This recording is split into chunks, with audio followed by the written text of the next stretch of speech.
I know the family hopes and prays that she is still alive. Right. But if you get that phone call,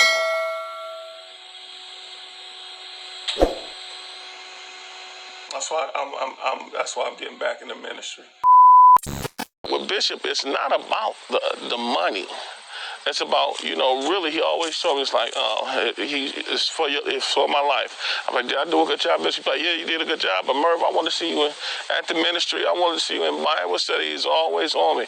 He was more concerned about that, and then when it was time for business, he got to business. Now, a couple questions. Do you know who Marquita and Shannon's father is? Never met him. I'm trying to figure that out. I asked him at one point, but the answer wasn't. It was like a beating around the bush type of thing. Like, do y'all know y'all dad? Like, I didn't want to get too into their business of making them feel uncomfortable. But it was just like, I remember asking him, like, who's your dad? But I think seen a dad was a pastor. Right. That's what I was going to ask. And if their dad is a pastor, I'm starting to think that it's that pastor. Well, I seen a post where she said she commented under his post because he said something about missing his daughters. It might have been within a post, and if I see it, I'll screenshot it. But yeah, it appears that he is a married pastor, but I don't know. I just wondered if you knew anything about that. What about the? Go ahead. I'm sorry. I visited his church. I was like, it's not too far from where I'm staying at now. I'll walk up there and go look. So Sunday I went, and it was only like 5 people in there. He was standing in there. He was talking. Man, he was cussing up a storm. He was cussing on up there on the pulpit? Yeah. And I would have thought, I would have thought that being that he saw me as a stranger walk in to sit down and, get a little word in, I would have thought, like, he would switch it up a little bit. But no, he had like I was a part of the church, and he was just cussing up a storm. I was just sitting there like, wait a minute. I'm not cool with this. When you say cussing up a storm, like, what did he say? And I didn't want his devil words to really fill my head with certain stuff. So I was listening, but I wasn't listening. But he was like talking. It wasn't really from the Bible, really. It was more like he was talking about life situations and how niggas are treat you. Oh, he was. That's what I was trying to figure out. What words was he saying? He was saying the N word. Look, I'm used to a pastor that will use the word damn and hell. Right. And they probably won't go any further than that. He was using motherfuckers, shit. I can't even remember if he used the B word or not. Wait a minute. I wouldn't put it past him. And this is the church Annette goes to. Yes.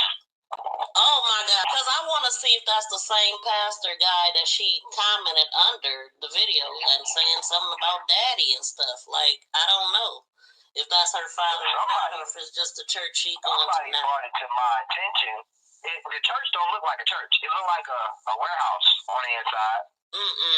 But it sounds like a bunch of bad people that's perping. Like, do you think this could be an organization? It could be, because another thing that's weird to me, everything is covered up. You know how, like, you can throw, like, sheets and stuff over your, drum set and over your piano and stuff so it don't get dusty? He wasn't even on the pool thing, on the thing talking. He was on the floor, basically where everybody sit at. And everything else was covered up. I can understand the chairs is covered up. That's probably what y'all do throughout the whole thing, throughout the years. The chairs are covered up in the little purple things. But everything else is covered up. It looked like the church was shut down for COVID. Oh, wow. So this is scary because let me tell you, the guy that we mentioned, I think his name is Kenneth, and he goes by Evangelist. Now you're talking about a pastor. It sounds like, just like I was trying to figure out, how could this happen to ZIYAH? And so they got people in different positions that's supposed to be respected, but they're doing stuff like this. This is what I'm believing. Do you know Frank? I'm sorry, go ahead and say what you was about to say. I think it's something going on because even I went to the pastor's Facebook page. He's friends with the evangelist, the thick glasses. Oh, wait a minute. Friends with him. What? Mm-hmm. Oh my, this ain't no real pastor. This the church he go to every Sunday. Mm-hmm. They meeting doing some other stuff, I believe. That church is a front. It gotta be. Yup. And then he got a video. You gonna see it. It's a video on there.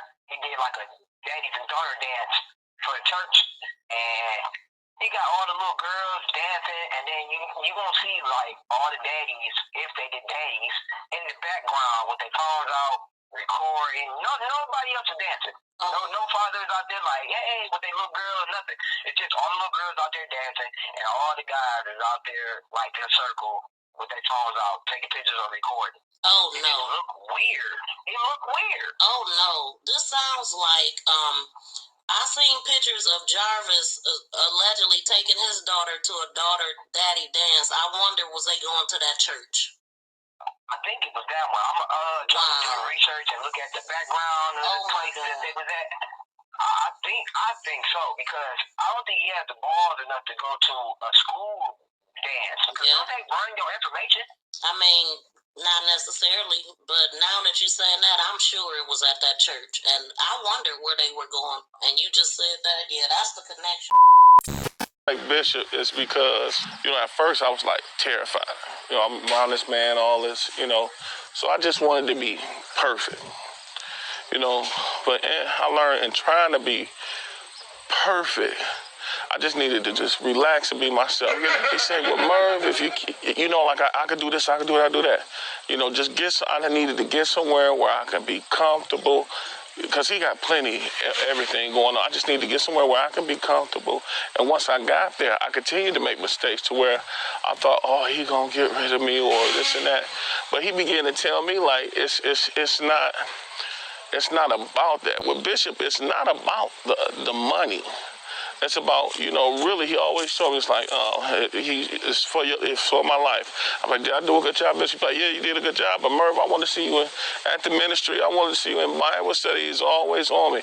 He was more concerned about that, and then when it was time for business, he got to business. But I also learned from Bishop, his business is what helps the ministry and the things he's doing, and just small things. Like I personally, I have seen him give away cars, and I be like, what, he gonna give it away?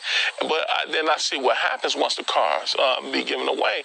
But he always gives it to, if these people out here want help, they need to come worship, and all the much as you give, as much as you would get.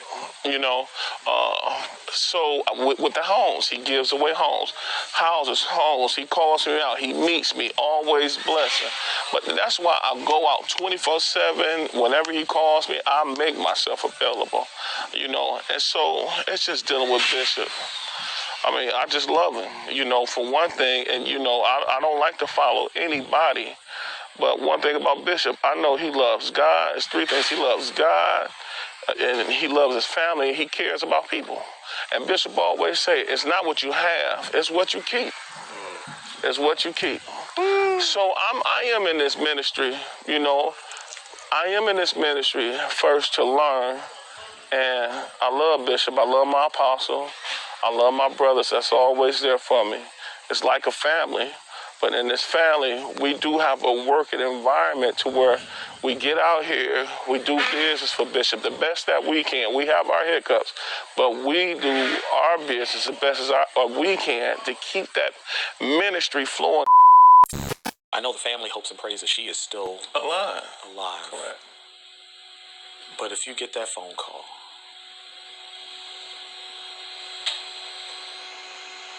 that's why I'm getting back in the ministry. 48-year-old Murvin Jennings is ZIYAH Harris's biological father. He says he's tried to reconnect with his daughter for the past 8 years. Jennings says he was only reconnected after 2 Detroit Public Schools police officers tracked him down. When the last time you been up to your daughter's school? I said, my daughter's school. I said, I don't even know what school she go to. I said, I've been looking for her. And they looked at each other, and I was like, what's going on? They said your daughter's missing. He's dealt with serious medical issues in the 8 years away from ZIYAH. Jennings has congestive heart failure. He says in April, doctors gave him only 7 days to live. While that prognosis has slightly improved, Murvin needs a new heart. While dealing with those difficult health challenges, Murvin says what really hurts his heart. I believe my daughter was pregnant. Yes. He says much of the family thinks ZIYAH was being sexually assaulted by a man who is a convicted offender. We're not naming him because he hasn't been officially charged in the case. Oh my God. They're like, oh my God. Oh my God. You know, what's done in the dark, it's gonna come. It's gonna come. You can't do this. You can't do this, man. And get this, Murvin also says that he talked to ZIYAH's older brother, who says that registered sender has been molesting her since she was 12 years old. They are holding out hope that ZIYAH will come home alive.